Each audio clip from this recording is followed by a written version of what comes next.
think you know the Casio G-Shock? Thanks to its legendary toughness and timekeeping autonomy, it's no secret why the mighty G-Shock has earned its place on the wrists of weekend warriors, first responders, and militaries the world over. But there are levels to this stuff, and there's a little-known collection of top-shelf G-Shock watches made for folks who crave the very best for everything in life. Called MRG, this flagship line of G-Shock watches takes the most cutting-edge tech G-Shock has to offer and blends it with the highest levels of traditional Japanese craftsmanship. We're talking about hybrid titanium and Cobarian case construction with artisanal armor-like flourishes, all honed like the edges of a samurai sword. Every beloved reference in the G-Shock collection gets the coveted MRG treatment, from the original square case digital reference from 1983 to the beloved analog Frogman dive watch, all the way up to the newest fan favorite, the MRG B2100 with its octagonal bezel and its wild interlocking beams dial. Ready for a deep dive into the MRG collection from G-Shock? Discover the full range this holiday season at Topper Jewelers. And while supplies last, mention this ad to receive a special gift with your next G-Shock order.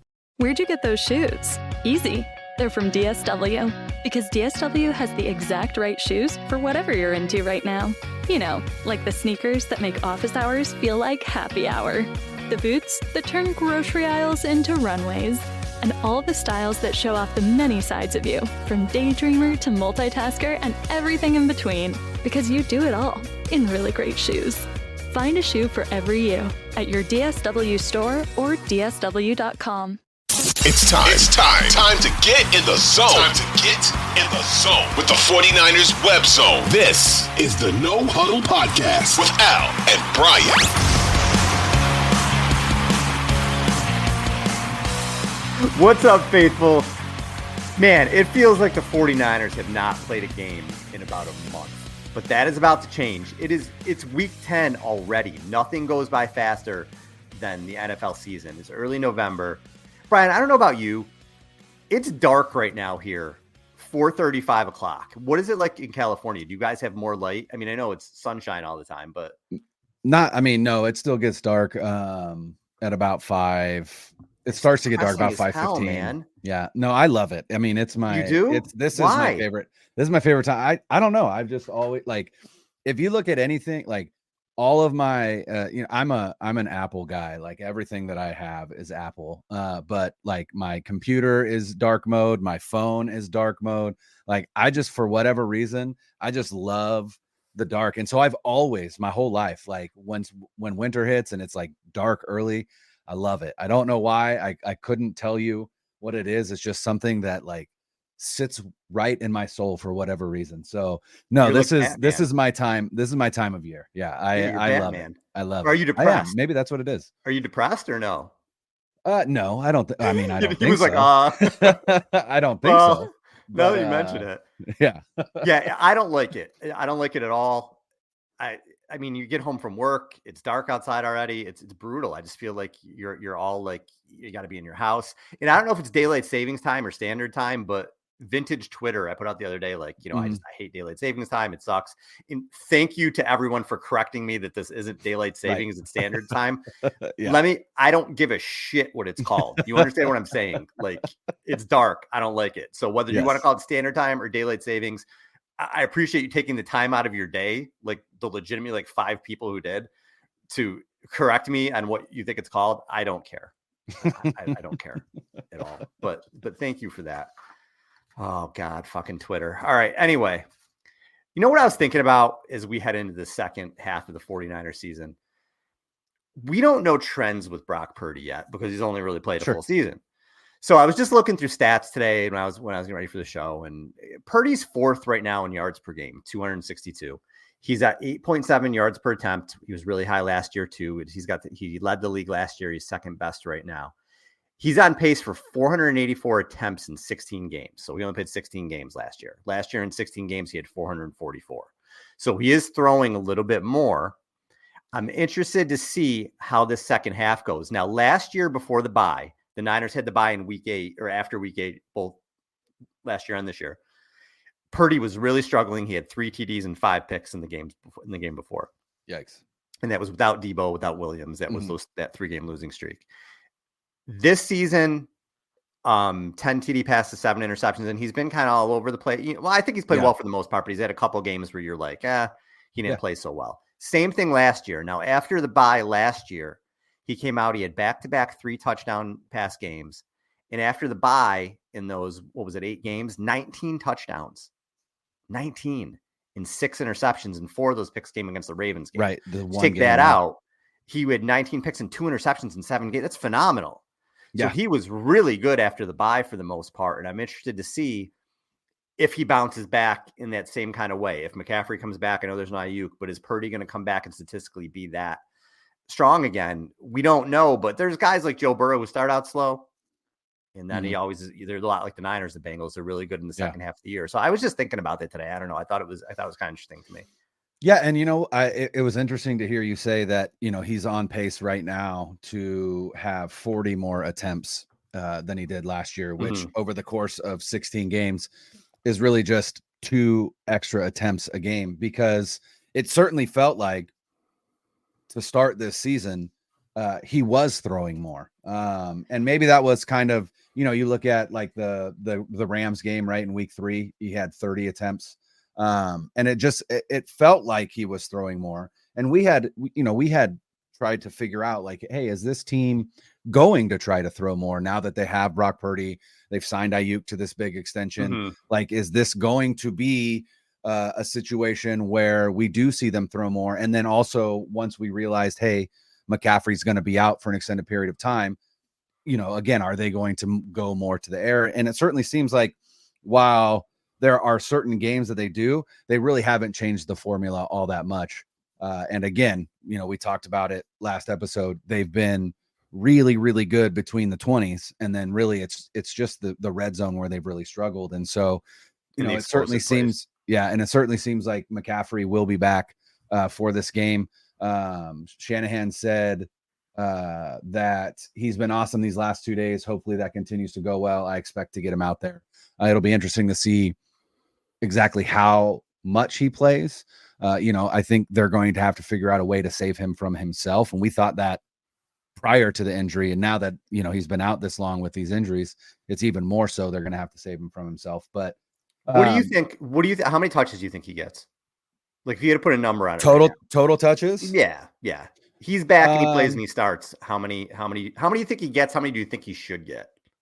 I think I would say he'll probably get 10 to 12 on the ground, and then maybe 3 to 5 in the air. And I think that's probably, we've been doing the show together too long. I don't know if you can see it. You can't. I wrote 12 carries and 3 receptions. That's exactly what I wrote down right there. Outstanding. But yeah, I think that seems like a nice middle ground between, the bell cow that he was last year, and also understanding that you still have Mason, you still have Isaac Guerrero. There really wasn't, in my opinion, they are better set up this year with the guys behind him than they were last year, even with, I mean, I do this all the time. I already forget his name because he hasn't. Mitchell. Thank you, Elijah Mitchell. Jordan Mason was a part of it last year, but again, I don't think Kyle Shanahan trusted him very much. Obviously he does now. So I think there's enough behind him that Shanahan will be comfortable, giving those extra touches to those guys, and also in pursuit of limiting his touches so that he's not coming out of this game, and now he's got to miss another game because he's got Achilles soreness or whatever. So I think 10 to 15 with him. Yeah, I think 10 to 15 on the ground and 3 to 5 in the air, I think would be, I think that would be fair. And I think that would also, I think that likely gets him at least a 1 touchdown in the game. And I'm interested to see too, if Brock is going to check down more. I assume that he will. I mean, we've seen him throw to McCaffrey at 67 completions to him last year. Yeah. So, that'll definitely be a part of the passing game as well.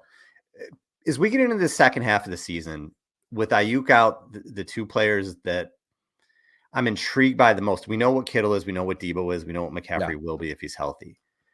How do they make up for Aiyuk? And the 2 names, obviously, are Ricky Pearsall and Juwan Jennings. So I'll start with Pearsall. They didn't make a trade for a receiver, and he was a large part of that. He was a large part of that because they have faith in him, obviously, and because they want him to develop, because next year you still may not have Aiyuk. Debo, as much as I think right now it's insane for them to move on from him. You don't know what's going to happen. So they want him to develop. Now, through 2 games, he's been involved. He's got one carry for 39 yards, and he's been targeted 9 times in 2 games, and he's got 7 catches for 59 yards. Now, after you come back from getting shot and you're a rookie, that's a lot to be incorporated, I feel like. Seriously, it's more targets than I thought he was going to have. But they've been shorter targets. So he's only averaging 8.4 yards per reception. Now, having said that, if Purdy doesn't get sacked, if Grendo doesn't miss the block at the end of the Dallas game, he might have hit Pearsall for a pass he's still running on. So his numbers would have been much better than the 7 for 59. But that would have just been one throw. The larger sample size is shorter routes. But again, he's a rookie. They're figuring it out with him. They clearly trust him. So what is his role going to be? How big is it going to be? I can still see him 3-4 catches a game. I think he's going to be an integral part of the offense moving forward. Yeah, I think the 2 that you talked about, right? Pearsall, I think he is, but at the same time, we know that Kyle Shanahan is famously reluctant to use rookies, especially at wide receiver. I think the amount that he's been used already, it kind of surprised me a little bit. But again, you're also in a situation where you were down Juwan Jennings and you were down Brandon Aiyuk. But Jennings is back. And honestly, I think to me, that's the guy that is going to benefit the most from Aiyuk being out. Not because he runs the same routes that Aiyuk runs or anything like that. But, I was looking at, previous games just to kind of get an idea of kind of where Jennings was prior to his injury. And, Jennings had his huge game against the Rams. He had in that game, obviously we know he had 175 yards, but he had 12 targets in a game that Brandon Aiyuk was also in. Now Debo was out that game. And so, I don't know where Debo would have fit in, but even if you look at the next game against the Patriots, Debo, Aiyuk, and Jennings were all there. Jennings still led the team in targets, far less with 6. I think Brandon Aiyuk's replacement, quote unquote, in terms of production is probably going to be Juwan Jennings, mainly because I think Brock Purdy has a good chemistry with him. And I think, Kyle Shanahan trusts him, but I think Pearsall is going to be the guy where you're going to look up and go, oh man, he just got hit for a 30 to 45 yard gain on a crosser, a deep crosser, whatever the case may be. Because I think teams are, with CMC back, teams are going to focus on CMC. And then from there, it's going to be Debo and Kittle and Jennings. So I really do think Pearsall has an opportunity to be matched up on some guys that are probably not going to be or going to be an advantageous matchup for him. And so I don't think he's going to be a big part of the offense, but I think there are going to be multiple games where we see, Pearsall has a huge gain or a long touchdown or whatever the case may be. Yeah. But I do think that Jennings is going to be the guy that replaces Aiyuk's volume. Again, not his explosive plays, obviously. Again, I talked last episode that Khalil Davis, the defensive tackle that the 49ers just traded for, ran a 4.7 540 at 6'3", 315. Juwan Jennings ran a 4.7 240 coming out of Tennessee. So again, he's not a burner, obviously, and we know that. But he's got strong hands. He's a great route runner, and he is a guy that can go up and get you a ball. And so to me, it's Jennings is going to have the bigger impact. But I agree with you. I think, instead of trading a 3rd round pick, a 4th round pick, a 5th round pick for a Deontay Johnson or whoever the case may be, I think they're like, hey, let's keep those picks and let's just allow the guys that we drafted this past year make an impact. And I think that's the right move. I don't think there was any move out there at wide receiver that would have made a big impact. And then also, again, you want to know what you have in these guys because, like you said, Aiyuk is going to be out at least for the first half of next season, and we don't know if Debo is going to be on this team. So you got to know what you got in your 2 rookies. And so with that being said, I hope we start to see Cowing get a little bit more run as well. You had mentioned last episode who's going to be the deep threat. That's him. That's who it is. And so I'd like to see them start to incorporate that a little bit. With Jennings, he had that huge game, like you mentioned, against the Rams, wasn't it? Yeah. 11 catches, 175 yards, and 3 touchdowns. The next week he had 88 yards. Other than that, he has fallen into that complimentary role, but he makes huge catches. Purdy clearly trusts him. But we'll see if he's going to get more opportunities because Aiyuk is out. The trust factor is there. And he's showed up over and over and over again. He's stepped up over and over and over again. So he's a guy that I have a ton of faith in to be able to make catches and help move the ball. Where I am concerned is, and we've kept talking about this, the deep throws. Who's that deep threat going to be? They're going to be 9 guys in the box or whatever, and they're going to be playing the Niners tight because I don't think they fear anything over the top there. So we'll have to see how that goes. But still, certainly enough talent there to move the ball and score points. This episode is brought to you by Progressive Insurance. Whether you love true crime or comedy, celebrity interviews or news, you call the shots on what's in your podcast queue. And guess what? Now you can call them on your auto insurance too with the Name Your Price tool from Progressive.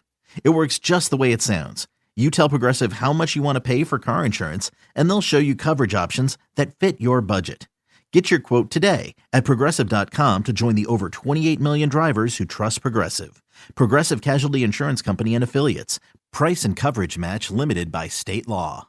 At Alma, we know the connection between you and your therapist matters. But if you're already feeling stressed and burnt out, the idea of trying to find a therapist you really connect with can be overwhelming. That's why Alma's focused on helping you find the right therapist for you. When you browse their online directory, you can filter your search based on the qualities that are most important to you. Then you can book a free 15-minute consultation call with any therapist you're interested in seeing, so you can get a feel for whether they're the right fit before you commit to a full-length session. Alma also makes it easy for mental health care providers to navigate insurance. That's why 95% of therapists in their directory accept insurance for sessions. So you can find care that's affordable without stressing about the paperwork. You want to talk to someone, but not just anyone. Alma is there to help you find the right fit. Visit helloalma.com/therapy60 to schedule a free consultation today. That's helloalma.com/therapy60. Today's podcast is sponsored by MIDI Health. At any given time, 61% of adult women say they want to lose weight. But for many, that's easier said than done. If you've had trouble losing weight, don't lose hope. MIDI Health uses a deep understanding of women's hormones and a combination of weight loss medications to create a customized plan for each user. MIDI Health can help you achieve more effective and sustainable weight loss by addressing hormone imbalances. MIDI can also prescribe proven weight loss medications that help you experience reduced appetite and increased feelings of fullness. When paired with hormone optimization, you're not just managing your weight, you're also supporting your body's natural processes, which means you can overcome those weight loss plateaus that in the past have been so difficult to move beyond. So if you're ready to combine the power of hormones with the power of weight loss medications, visit joinmidi.com today. Discover how this innovative approach can lead you to lasting success. That's joinmidi.com. I was looking at some defensive stuff today too, because we both talked about that we wanted them to do something else on the defensive line, because I just don't think it's good enough, especially opposite Bosa. Look at their sack numbers right now, and sacks aren't everything, but Bosa only has 4.5. He's on pace for 9 or 10. Gibbons has 3.5. Collins, Floyd, and Sammy O have 3. Warner, Hargrave, and somebody else has 1. I love when I can't. Oh, Evan Anderson. I was gonna say I love when I can't read my handwriting. Has 1. It's not a ton of sacks there. When you look at the pressures, Nick Bosa is 4th in the NFL with 25 pressures. You got to go all the way down to 43rd in the NFL to find the next 49er, and that's Leonard Floyd with 12. And then Collins has 11. Brutal. It is brutal. And when you look at hurries, Nick Bosa has 10. The next person is Floyd with 3. So they don't have a lot of guys who are consistently getting pass rush. You know, there's stat I saw with Bosa that I thought was nuts. Do you know he's got a missed tackle percentage of 20% this year? He's missed 7 tackles. Yeah. I don't feel like I realized that watching the games. Yeah. I haven't either, which tells you that maybe they're not affecting the game as much as, it sounds that, because obviously that's a wildly negative stat. Yeah, it's terrible. But again, if you haven't really noticed it on film, then maybe it's not as impactful. It's just like a surprising stat. Well, it's not like a linebacker who misses it in the center of the field and you can juke and there's another 10 yards. So I don't know what. It's not as obvious. Miss a couple. I've definitely seen him miss a couple, but I didn't think 7. I was like, holy shit. And you're not getting that many opportunities. Obviously, 20%. That's what, I can't do math. Is it 7 out of 35 or something like that? 35 attempts it would be. That's a lot of missed tackles. Yeah. Yep. Look at me doing math on the spot. Yeah, that's a lot of missed tackles though to do that. So, but still, moral of the story is they need somebody else to step up pass rush wise. Is Gross Matos going to do it when he comes back? I doubt it.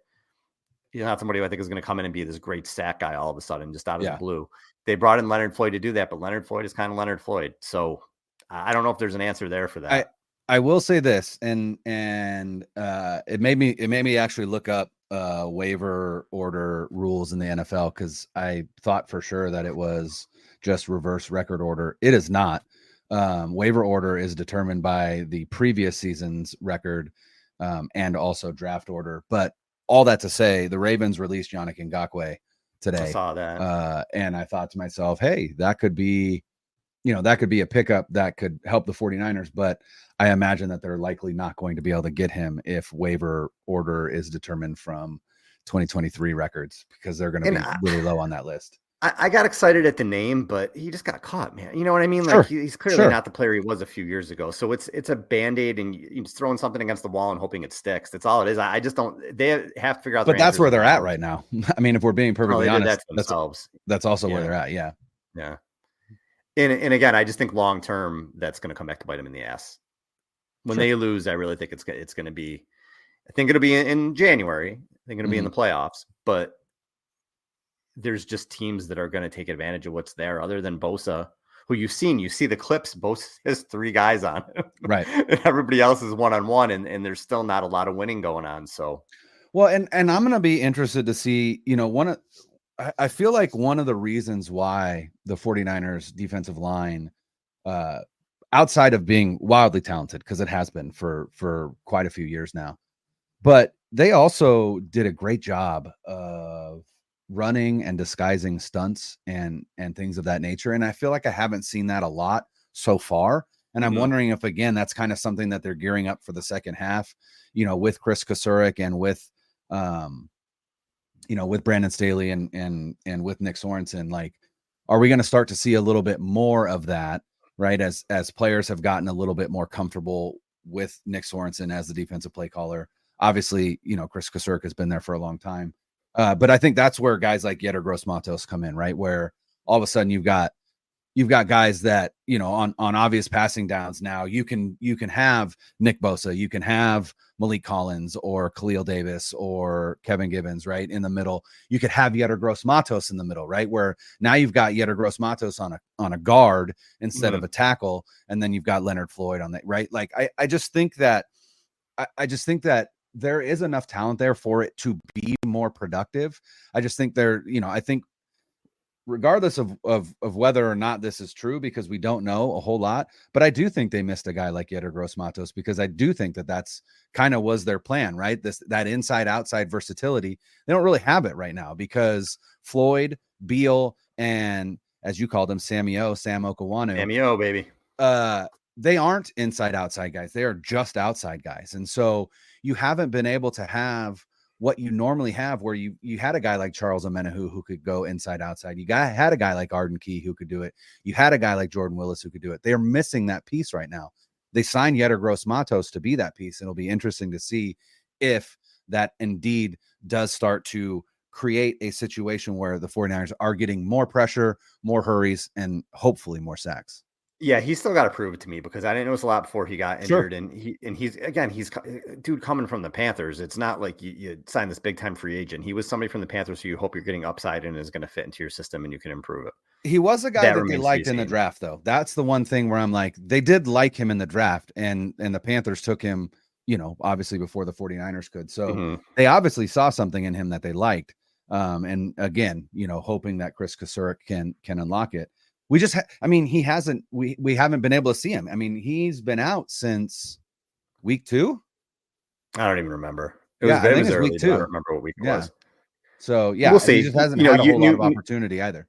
New team, it takes some time to get going, to get used to the system, get used to playing with people that you're with. So you do have to give them the benefit of the doubt. I just, we'll see. But I said before the season started, I wasn't overly optimistic with what they did really on the defensive line, other than Malik Collins, who I like. But they're a second half team. The Niners are a second half team. These are new players. It's a new system. It's a new defensive line. Let's see if any teams are in the benefit of the doubt after the bye, it's the 49ers. 3 games. So after the third three game, games he did. he went on After IR. the third game was okay. So Yep. yeah, I knew it was early.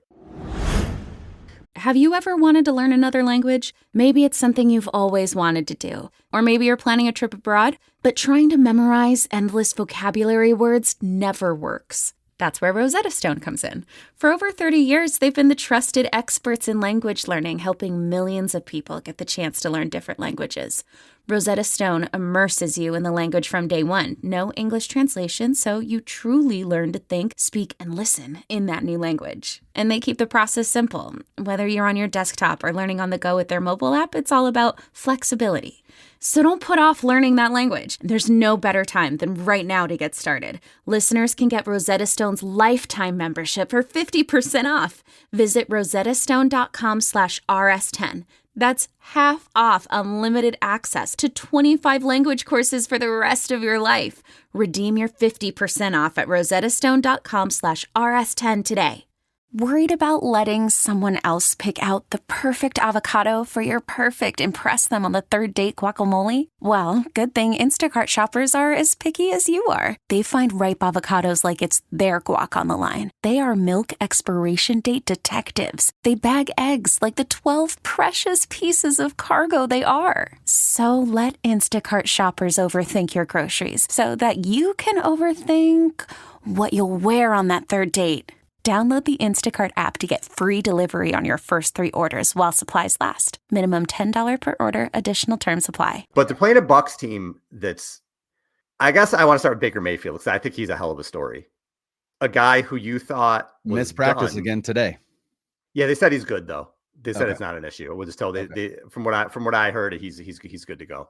Okay. And if he's not, this game is a cakewalk. But he's played phenomenal this season. It looked like his career was over, going from the Browns to the Panthers to the Rams, and then he gets with the Bucs. He wins the starting job. He leads the NFL with 23 touchdown passes.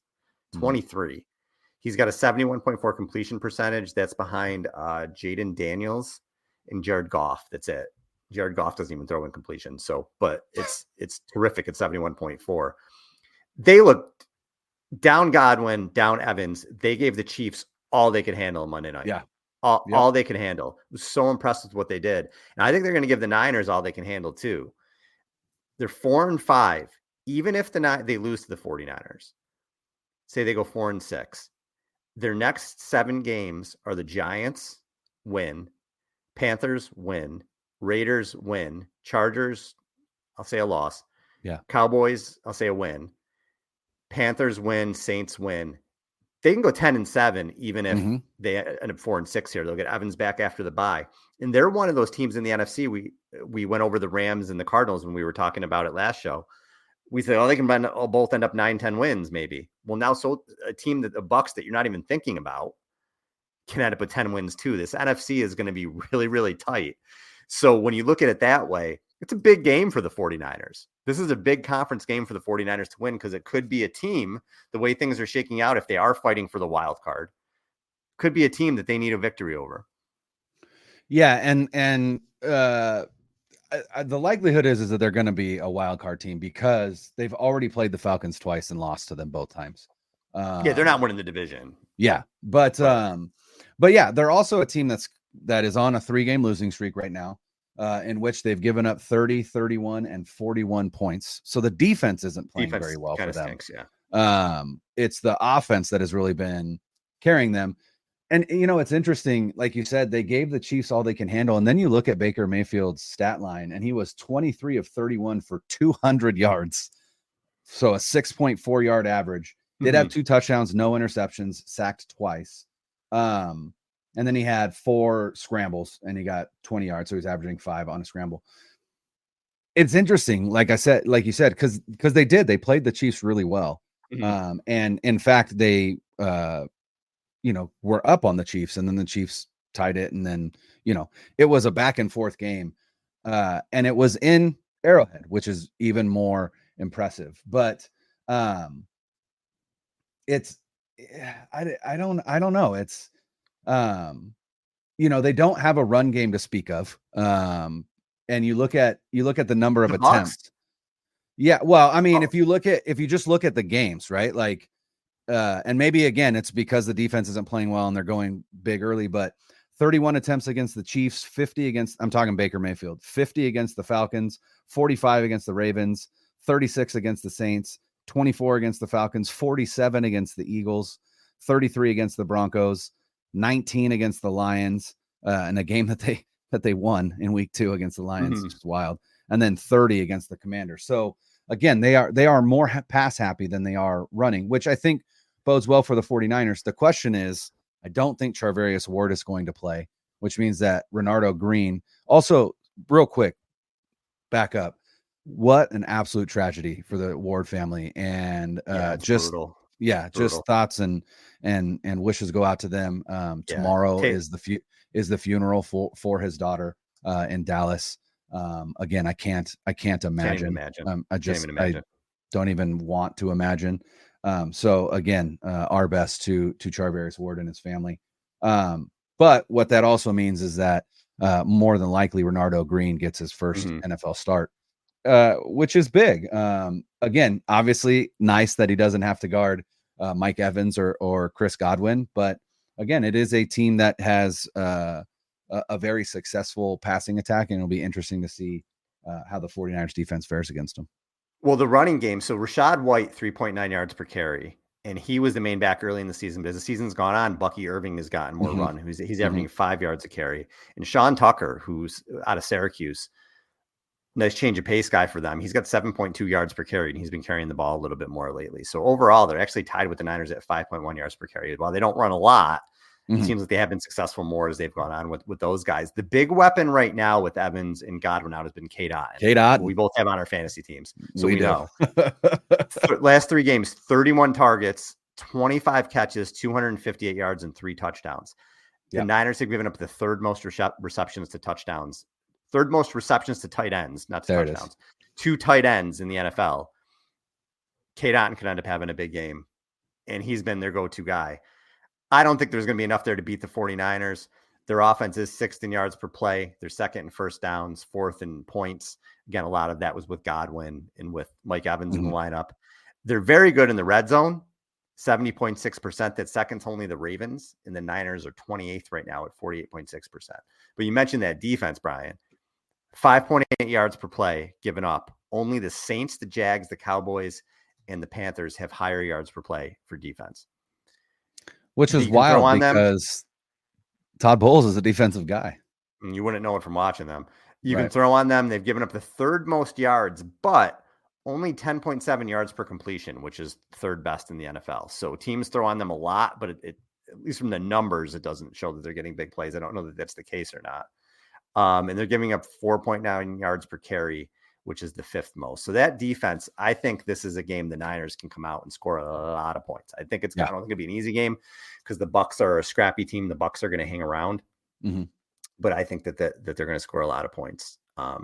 So we'll see how it goes. Yeah. The question is, can the 49ers defense limit the Bucs offense, or is this going to be a shootout? And I don't know the answer. I really don't. Like you said, given up, Cade Otton is their biggest weapon. The 49ers haven't been able to stop. A lot of that, I think, is attributed to Fred Warner being really the only linebacker that can cover anybody on the team right now. So it'll be interesting to see what they do there. They brought a familiar face back. Tayshaun Gibson is back on the practice squad. They also have Adrian Amos on the practice squad. And then you've got Malik Mustafa and Jair Brown. It'll be interesting to see if they activate one or both of those guys. And it'll be interesting to see if they play more, maybe 3 safeties. Again, just trying to limit the real weapon, the real only weapon that offense currently has in the receiving game in Cade Otton. Because if they plan on having Devondre Campbell be that guy, that's going to be just an absolute nightmare. So it'll be interesting to see. Someone in the chat said, off topic, but how's Jordan Mason's injured shoulder doing? Mason was a full participant in practice on Wednesday. He was a limited participant today, but I have a feeling that he's going to suit up and he'll be ready. And so, you're looking at, again, CMC, Mason and Garendo, your 3 running backs on Sunday. The only people who did not practice as of Thursday were Conley, Gibbons, and obviously Ward, who Kyle Shanahan said were on his timeline. Prayers to him, whatever he needs to do. Yep. Those were the only 3 who did not participate in practice. Everybody else did. It looks like McCaffrey, knock on wood. Yeah. It looks like he's coming back. It looks like he's going to be there, and that can change a lot. I think it's going to change the line of the game, everything, once they know he's going to play. But I also don't think Kyle's going to say anything until before the game. Why would he? Right. Why would he say anything about McCaffrey? Well, and then the other thing that you got to think about is, speaking of guys that practice windows have been opened, it's CMC, it's Yetur Gross-Matos, it's also John Feliciano, who had his practice window opened. Those 3 aren't currently not taking up space on the 53 man because they were on injured reserve. So there's moves that will have to be made as well if they activate those players. Now, obviously CMC will be activated, and then Jennings, but Jennings wasn't on IR. So, it'll Brian, be in vintage El Sacco analysis, I just said I don't expect Kyle to say anything until before the game. Kyle said on KNBR he expect McCaffrey to make his season debut against the Buccaneers. Oh, there you go. So, vintage me. I was wrong, and it looks like McCaffrey's going to be ready. So yeah, and again, I based on everything that has been said, it certainly seemed like that was going to be the case. So again, it'll be interesting to see what moves they make. One of the things that we talk about, though, is what is John Feliciano's role on this team now that he's coming back as well. I'll be interested to see. I don't think that's this week, just because I don't think they need to activate him. But I just Jake Brendel is not it, man. That would be the only move. If they I don't know if they're plugging him in at center or not. I just don't know. That would be the only move I could see. If Pooney was struggling as a rookie, you say, all right, does he need to get back in there at guard? But Pooney's been phenomenal. He's been their second best lineman. He's not. Although Banks for a long time. Banks has not had a great year, so it could be there. So it could be. Would he go over to the left? But I don't foresee it. I think he'll probably be the swing player in the backup. That's my guess anyway. But the Brendel stuff, I feel like it's his last year as center. They have to go somewhere else next year. I mean, Feliciano's on a one-year deal, but we'll see what happens there. I'm not sure, but man, I didn't think we were going to see McCaffrey again this year. I was really like, I'm not going to believe it until I see him on the field. So that he's going to play, that is phenomenal. That's great. And it just changes the fortunes of everything. You're adding arguably the best player in the league, the best offensive player in the league, arguably. Well, the reigning offensive player of the year. Yeah. So there you go. He's right up there with impact. Like, someone like Justin Jefferson, who's a 1 of 1. The impact he makes just being on the field. That's McCaffrey too. You just put him out there and it changes everything. So this offense will be changed in a lot of ways with him just coming back there. And I think it's going to help Purdy a ton. Can't wait to see him. Now I'm really excited. Yeah, it's going to be a welcome sight for sure for 49er fans. All right, Brian, predictions for this game. We're probably going to say the same score. I think the Niners are going to hit 30. Mm-hmm. They're going to score some points this week. The Bucs will as well. 34-23 Niners. Okay. We will not have the same score. So that's excellent. The first. I also do think that they hit 30, especially with CMC back. I think some of those issues that we've seen in the red zone, we will see them start converting a little bit more. It may not look like it did last year because again, it's the first game back with CMC, but I do think that they're going to be more successful in the red zone. Again, they will have Kittle, Debo, Jennings, CMC, Ricky Pearsall. Like the weapons are there. They're coming off a bye. They're infamously really good in the second half, really good off the bye. So I do think they hit 30 as well. But I don't know what to expect from this defense. I haven't seen a whole lot that is like, well, I'm really impressed. So I'm going to say 49ers 31 and the Tampa Bay Buccaneers 24. So 31-24 is my prediction for final score. Niners have not won back-to-back games yet this season. So this would be the first time that they do that if they win this game, and we think that they will. This is the deepest into a season they've gone without winning at least 2 games since 2018. So odds are that they're going to get the winning streak going at some point, and it's got to be now. Yeah. Hey, before we get out of here, I want to tell fans I'm doing a giveaway. I want to thank Foco, who's been great to us, FOCO.com.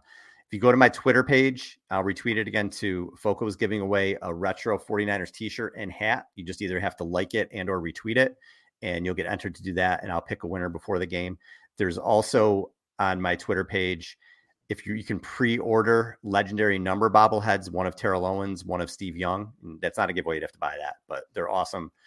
And I'm going to be at the 49ers Rush event in Buffalo, and Foco gave me some really cool stuff to give away. I got a bobblehead to give away. I got a tumbler to give away. Then I'll be with our buddy John Chapman, who's got his own stuff happening there, giveaways and everything else. We'll be doing that there as well. So thanks so much to Foco for giving us stuff and supporting 49ers fans and everything like that. We appreciate them for that. We appreciate you guys. Yes. And Thanks make for sure listening. that make sure you guys subscribe to the YouTube channel, rate and review if you haven't already, all that good stuff. And we'll be back. Subscribe to the pod. Yeah. Just subscribe everywhere, man. Yeah. Anything that you see that says 49ers Web Zone, No Huddle Podcast, just subscribe. Just hit the button, man, dude. Just subscribe. Subscribe. Oh, I made an Instagram account. I don't know what I'm doing with that stuff, but I did that for the show. There's something on TikTok someplace. So you can go anywhere and find us. Just go there and subscribe. We appreciate you guys for that. Until then, we'll be back. We will analyze what we hope is a win. Right? 31-24. Thanks. Later. 9-0-3. 1-2-3.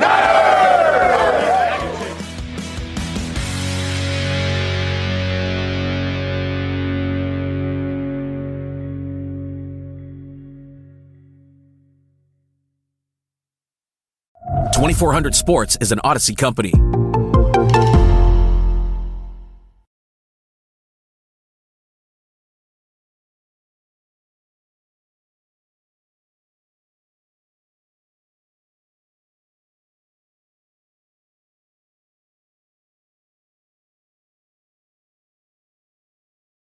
Listen. That's not paper. It's the sound of the new Remarkable Paper Pro, rewriting the future. A paper tablet with a true color ink display, gentle reading light, and unheard of tactility. With digital features for taking notes, thinking, and organizing, without any distractions. Get your paper tablet at remarkable.com today.